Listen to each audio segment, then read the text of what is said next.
You guys voted for it, so it's time to crack open another classic game and cover its trophies. And on this special occasion that we bring out the good whiskey bottles from the glass case, it just so happens to be the 2-year anniversary of Platinum Hunters. So we are popping some bubbly with Drake, Sully, Elena, and all you lovely folks out there. Uncharted Drake's fortune actually goes way back to a time where trophies didn't even exist.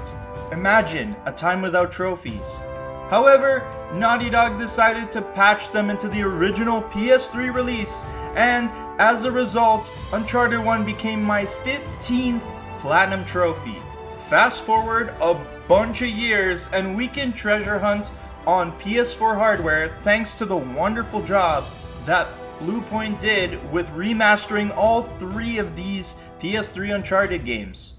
So, as voted by you guys, beating out both Assassin's Creed 2 and BioShock, we will be covering the whole trophy run for Uncharted Drake's Fortune Remastered to celebrate 62 main episodes, 12 New Game Plus episodes, and 16 PH Extra episodes so far. This is Platinum Hunters, the show where we take a look at everything it takes to get the Platinum Trophy and whether it's worth the effort to achieve it. This isn't the first Uncharted game we have covered on the channel, despite this being the very first game in the series. We have Uncharted 4 on the channel already, as we did that for the PlayStation Plus Collection Challenge. Go check that out if you haven't and if you need that plat. And of course, subscribe for more trophy guide videos just like this, because you might just find your next Platinum Trophy.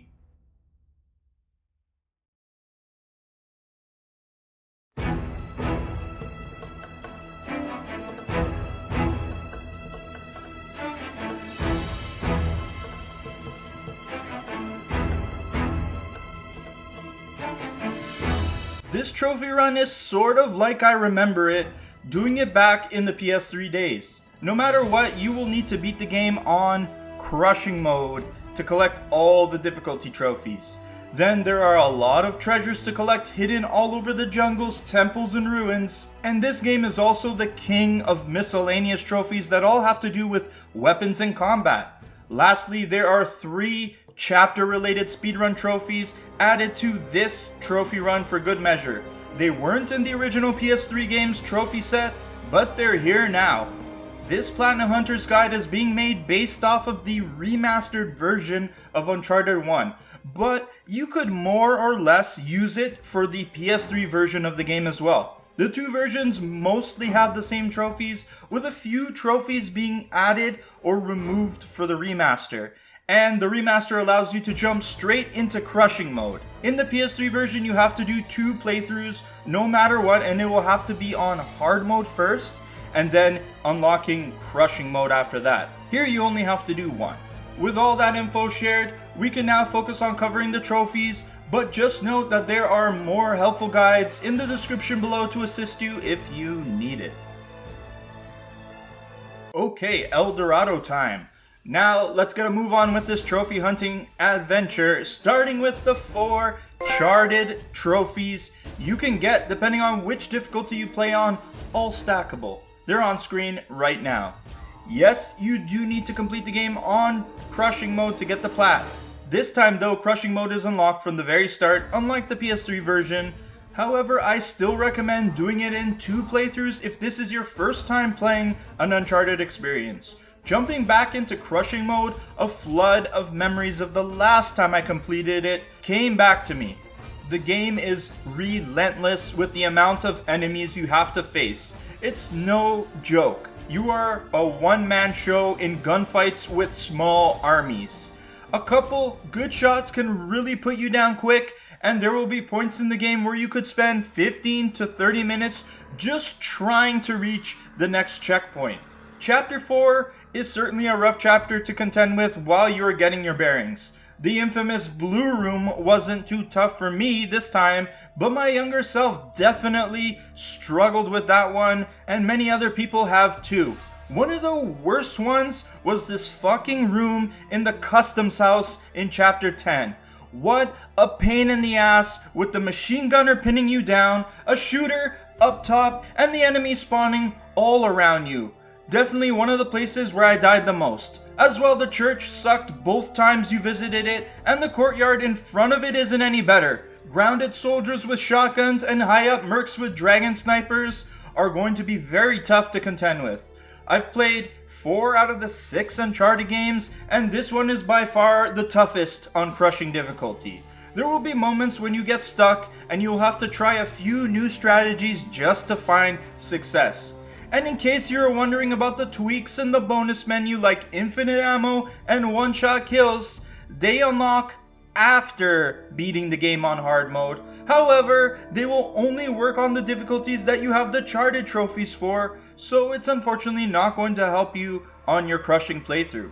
That also applies to the weapon select menu, so you'll have to complete crushing mode the old-fashioned way. Sorry to be the bearer of bad news. Drake and Sully are in it for the big score and the glory, but that doesn't mean they can't pocket some ancient treasures along the way. This is where the Master Thief Collection trophy comes in, as you will be able to swipe 61 treasures along the path to El Dorado and the end of the game. These treasures are this series collectibles that will shine a small glimmer when you walk by them. While a lot of them are very easy to get, it's easy to miss these as you are gallivanting through the jungle. On screen now are all the other treasure trophies you will unlock in the process of collecting the big overarching trophy. You get a trophy for your first treasure, and then a trophy for every 10 treasures you collect. 61 treasures is a nice quaint number, especially considering that Uncharted 4, which we have made a trophy guide for already, has a total of 193 collectibles, if you include treasures, journals, conversations, and whatever the heck else they wanted us to collect. Now there is a very special treasure that gets its own trophy. This one is distinct from the rest of them, and the trophy is called Relic Finder, which you can get for finding the strange relic. You will find it pretty early on in the game inside the fortress in chapter 5. It is located in this spot right here, and yes, that is indeed a precursor orb from the Jak and Daxter series. I need to hurry up and finish making the Sly trophy guides so I can start making the Jak ones. For the other 60 treasures, I have provided a helpful guide in the description to help you collect them all and fill up your Master Thief collection. While you are treasure hunting and adventuring, you will be getting your ludonarrative dissonance on, killing a gratuitous amount of enemies for all these 12 weapon trophies on screen right now. These weapons will appear at different intervals, so certain trophies will be easier to get than others. Your basic / default weapons will be the easiest to get, but there are others that only appear in like 1 or 2 chapters, like the Dragon Sniper and the M79 as 2 examples. It's best to go back and collect them in the cleanup step after you've beaten the game. That way you can clear out the enemies on easy mode and then restart the checkpoint to respawn the enemies. Plus, you get access to the weapon select menu and infinite ammo and one-shot kills, so getting the rest at that point is very, very easy. This is a good strategy for cleaning up the rest of these milestone-related trophies, as you might not finish them all through one playthrough of the game.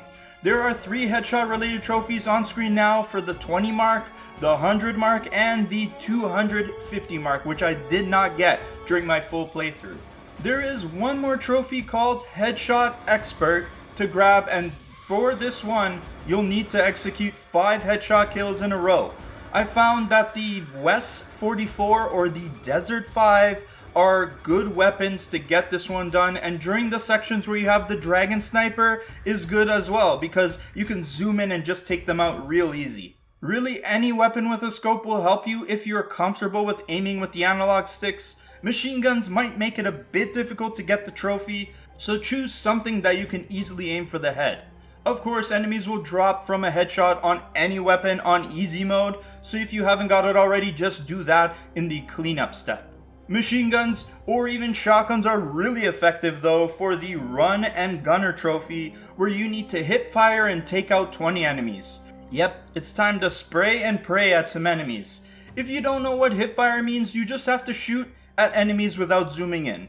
It did not take long to get this trophy because enemies on crushing mode will come after you when you are hiding. So that puts them pretty close to you, and that's a perfect time to start hip firing at them, especially if you have the Moss or Sash shotgun, which will take care of business for you.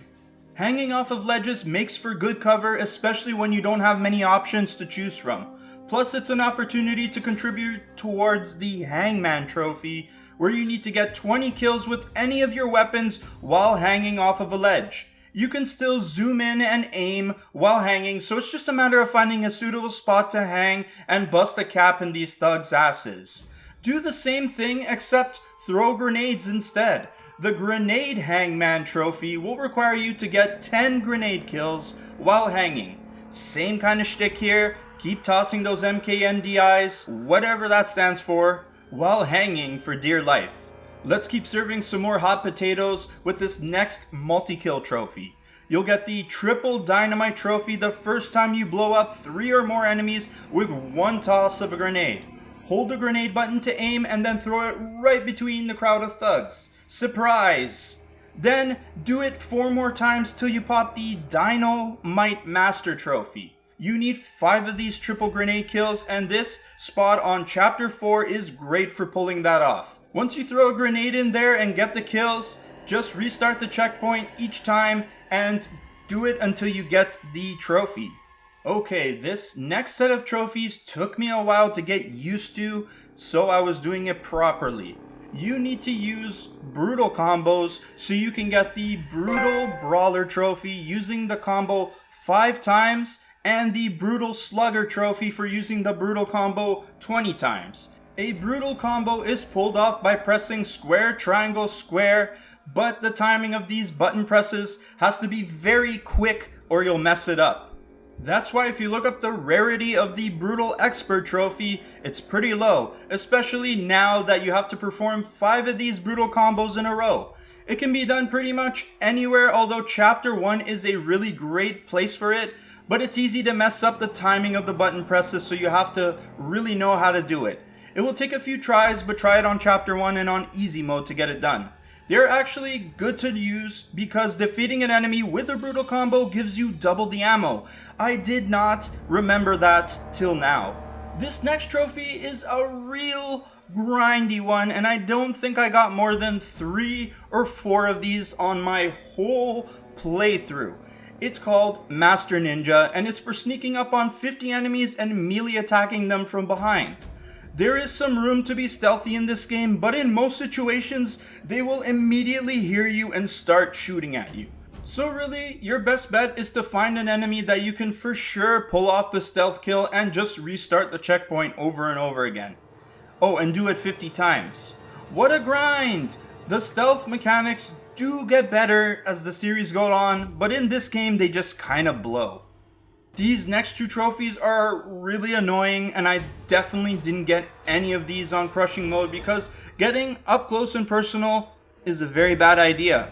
We will start with the first trophy, Steel Fist, and what you need to do is weaken an enemy with gunfire enough that you can get up in his grill and just one punch him. This activity will need to be done 5 times for this trophy.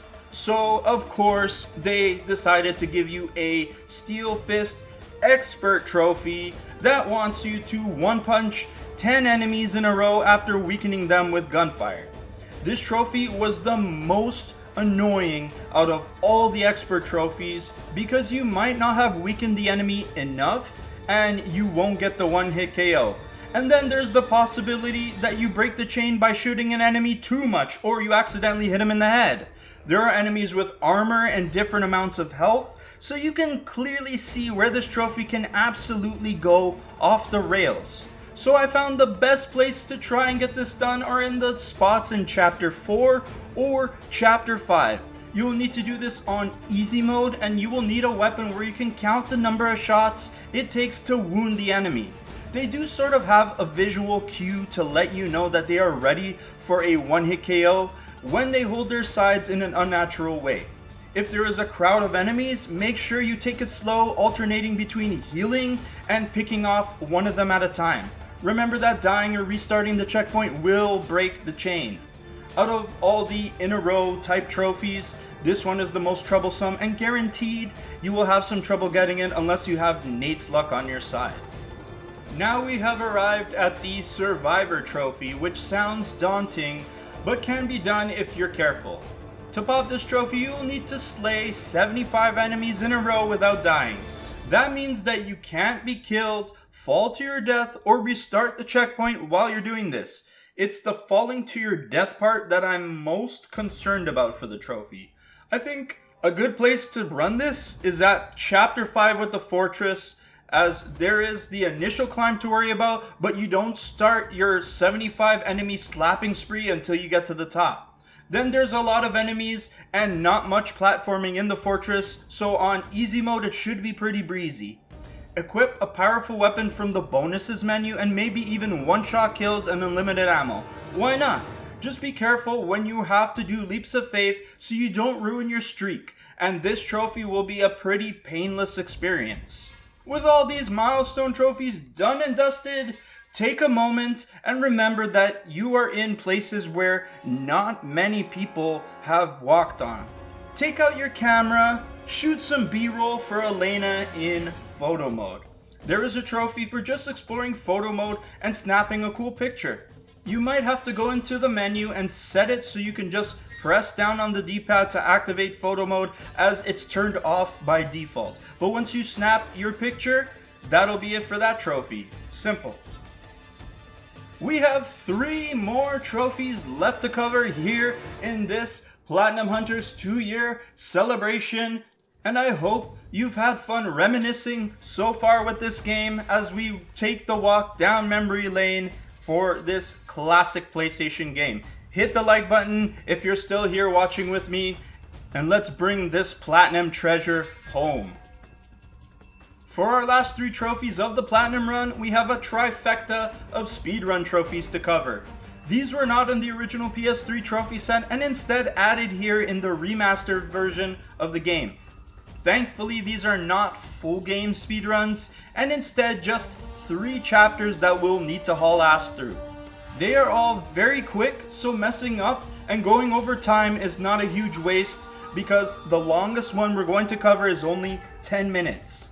The way you need to do all 3 of these trophies is go into chapter select, pick the chapter, and then change where it says campaign to practice speedrun. This will show you your time as you run through the level and cut when you reach the very end of it. You won't be able to activate tweaks, but the enemies won't be too much of a pain to fight on easy mode anyways. Another good tip to know is that when you reach a checkpoint, it will record your time and you can use the restart checkpoint option in the menu to go back to that time. So messing up is not a huge deal as long as you posted a good time when you got to the checkpoint. So all these speedruns are not crazy difficult and just look and sound intimidating because that's what speedrun trophies do to people. So let's take a look at them individually. The first chapter speedrun trophy is called These Walls Can't Stop Me, and you'll need to blaze through the fortress in chapter 5 in less than 10 minutes.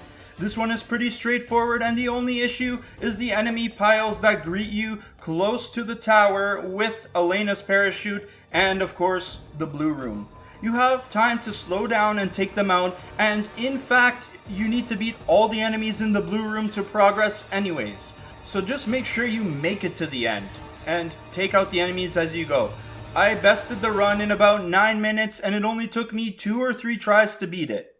Up a short creek without a paddle is the next trophy, and this one was the absolute easiest of the 3. It's for chapter 12, Heading Up River, and you have to do it in 5 minutes. That sounds fast, but I personally beat it in a bit over 2.5 minutes. All you have to do is keep the gas cranked on the jet ski and blind fire the barrels. You don't even need to acknowledge the enemies at all while you're doing this. Maybe the M17 rocket guys, but for me I just ignored them too. Did it in one try and got the trophy that easily. And the last one and most difficult one is the trophy, a Speedy reunion for beating Chapter 16, the Treasure Vault, in 7 minutes. This one is mostly difficult because you have to remember where you have to go.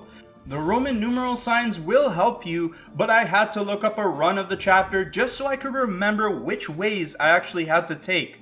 There is an enemy presence here too that I had to deal with, and I cut the run pretty close to the 7-minute mark. It's definitely doable, but out of the 3, it's the one that's the most awkward and challenging.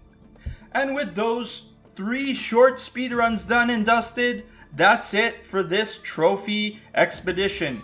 Crushing mode made me sweat and rage, but the rest of it was pretty breezy. So if you found a ton of treasures just lying on the floor, solved a bunch of ancient puzzles, mowed down a small army of guys who frankly deserve it, and collected all the trophies, congratulations! You will be awarded the Platinum Trophy for Uncharted Drake's Fortune Remastered. Okay, the original PS3 version, that gets a pass for being called Platinum. But Bluepoint, you had an opportunity to change it. Yes, I'm going to keep doing this every time. It isn't going to stop just because we've been doing this for 2 years. The original game never had any DLC and add-on trophy sets, but Bluepoint added a little something that has made trophy hunters and list completionists pull their hair out. The extended collection trophy set adds 8 more trophies to the mix, including some new challenges for beating the game. One is a speed run where you'll have to beat the game in 2 hours and 30 minutes. Oh, and you have to be Donut Drake to do it. Now that I played the game again, I think it can be done despite such a low time. I think you can definitely do it if you know where you're going. The other one I want to talk about is the addition of the Satan Incarnate added to the game. They upped the ante and added another difficulty called Brutal Mode. If you thought Crushing Mode was stupid and unfair, oh god, you haven't seen anything yet. Brutal Mode is insufferable and probably the most oppressingly hard mode I have ever played in a game. I haven't beaten this trophy set at the time of recording, but I may talk about it in its own separate guide if I can best this disgusting vile mode. This will test all of your patience and all of your gaming skills. Overall, it was a nice time revisiting this game, even though for me personally, it's my least favorite in the series. But hey, every series gotta start somewhere. Crushing Mode really feels like its namesake, with some pretty ridiculous parts to overcome, but it's still doable with perseverance. I'm glad Bluepoint didn't change the trophy list too much from the original, and they did a great job remastering the game. A good trophy guide and a good experience. Both Naughty Dog and Bluepoint are absolute wizards at what they do. This is only one of 3 games in the original trilogy, so at some point we're gotta be hauling out the holy grail of Uncharted games with this game's sequel. But as for this game, you guys let me revisit it and get another plat for it to add to my collection. Thanks for voting, and I'll be putting up another poll for something else we should play very soon. 2 years of Platinum Hunters and still going strong. I'm happy you guys are all along for the ride, and let's see what other games we'll cover leading up to our 3rd year anniversary.